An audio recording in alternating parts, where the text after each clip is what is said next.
Hey guys, welcome back to the Avahi Channel. I'm Kris from Avahi Design, and today I'm going to be teaching you how to mask. Let's go ahead and hop in.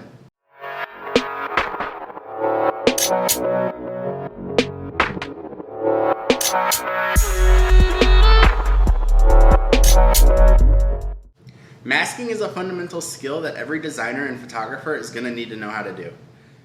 Masking is great because it's completely non-destructive, and you don't have to worry about in 20 minutes if you need to change your mask. All you have to do is go to your layer mask and change it. You don't have to restart the project or anything. And that's one of the things that makes it so powerful and so great to use. There's two types of mask. There's the layer mask and the vector mask. And the layer mask is completely pixel based, and you're going to use the paintbrush and selection tools whenever creating your mask. The vector mask is resolution independent, and you're going to use the pen tool or the shape tools to create a mask. So they both have their uses, and you kind of just got to decide which way is going to give you the results that you need. Let's go ahead and hop in and start doing some masking. So the first important thing to know about masking is that everything you do with it is grayscale. So black will hide the layer and white will show the layer. So whenever you go to your layer and you want to add a layer mask, which is this button at the bottom of the panel, at the bottom of the layer panel, if you do Alt click, that's going to completely hide the layer because you can see that this is black. Now we're going to undo that, and we're just going to put a normal white layer mask on. And one of the things that you'll do is you want to hide, say, just a portion of this image to show the image below it. So since we have a layer mask, we're going to click on that layer mask. You want to make sure that it's selected with these brackets around it. And then you'll go to the brush tool, which is the letter B on your keyboard. And you're going to make sure that the color is black, and you literally just paint. So you just paint with your brush. And there you go. You've created your first layer mask. It's really simple. You can try a bunch of different things with it. You can also disable the layer mask and re-enable it.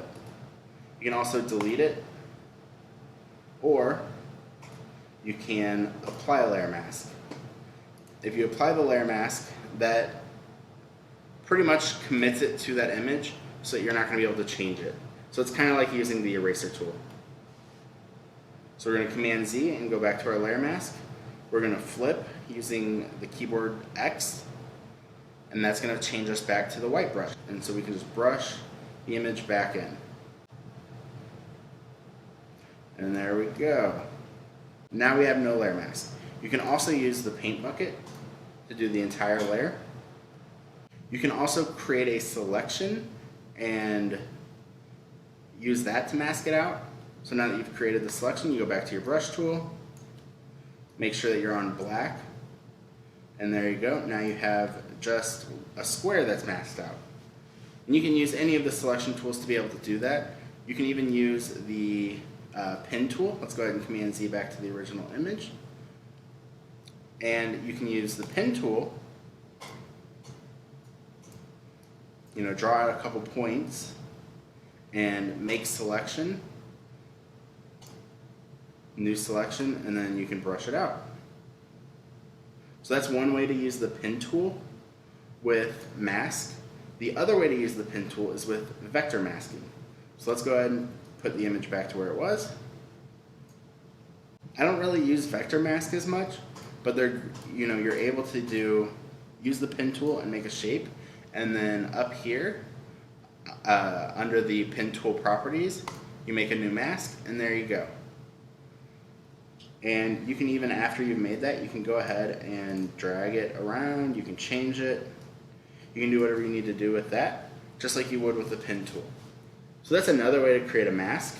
One of the things that I use masking for is to put a product image on a different background.